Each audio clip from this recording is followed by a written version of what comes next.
ప్రసంగి గ్రంథము 6వ అధ్యాయము.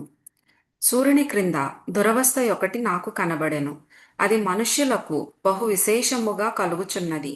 ఏమనగా, దేవుడు ఒకనికి ధనధాన్య సమృద్ధిని ఘనతను అనుగ్రహించును. అతడేమేమి కోరినను అది అతనికి తక్కువ కాకుండును. అయినను దానిని అనుభవించుటకు దేవుడు వానికి శక్తిని అనుగ్రహింపడు. అన్యుడు దానిని అనుభవించును. ఇది వ్యర్థముగాను గొప్ప దురవస్థగాను కనబడుచున్నది. ఒకడు 100 మంది పిల్లలను కని దీర్ఘాయుష్మంతుడై చిరకాలము జీవించినను అతడు సుఖానుభవము నెరుగకయు తగిన రీతిని సమాధి చేయబడకయు నుండిన ఎడల వాని గతి కంటే పడిపోయిన పిండము యొక్క గతి మేలని నేను అనుకొనుచున్నాను. అది లేమిడితో వచ్చి చీకటిలోనికి పోవును. దాని పేరు చీకటి చేత కమ్మబడెను. అది సూర్యుని చూచినది కాదు. ఏ సంగతియు దానికి తెలియదు. అతని గతి కంటే దాని గతి నెమ్మది గలది. అట్టివాడు 2000 సంవత్సరములు బ్రతికియు మేలు కానకయున్న ఎడల వాని గతి అంతే.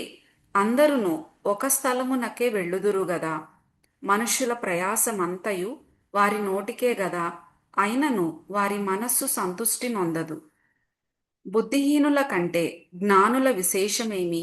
సజీవుల ఎదుట బ్రతుక నేర్చిన బీదవారికి కలిగిన విశేషమేమి? మనస్సు అడియాసలు కలిగి తిరుగులాడుట కన్నా ఎదుటనున్న దానిని అనుభవించుట మేలు. ఇదియు వ్యర్థమే, గాలికై ప్రయాసపడినట్టే. ముందుండినది బహుకాలము క్రిందనే తెలియబడెను. ఆయా మనుష్యులు ఎట్టివారగుదురో అది నిర్ణయమాయెను. తమ కంటే బలవంతుడైన వానితో వారు వ్యాజ్యమాడజాలరు. పలుకబడిన మాటలలో నిరర్థకమైన మాటలు చాలా ఉండును. వాటి వలన నరులకేమి లాభము? నీడవలె తమ దినములన్నీయు వ్యర్థముగా గడుపుకొను మనుష్యుల బ్రతుకునందు ఏది వారికి క్షేమకరమైనదో ఎవరికి తెలియును? వారు పోయిన తరువాత ఏమి సంభవించునో వారితో ఎవరు చెప్పగలరు?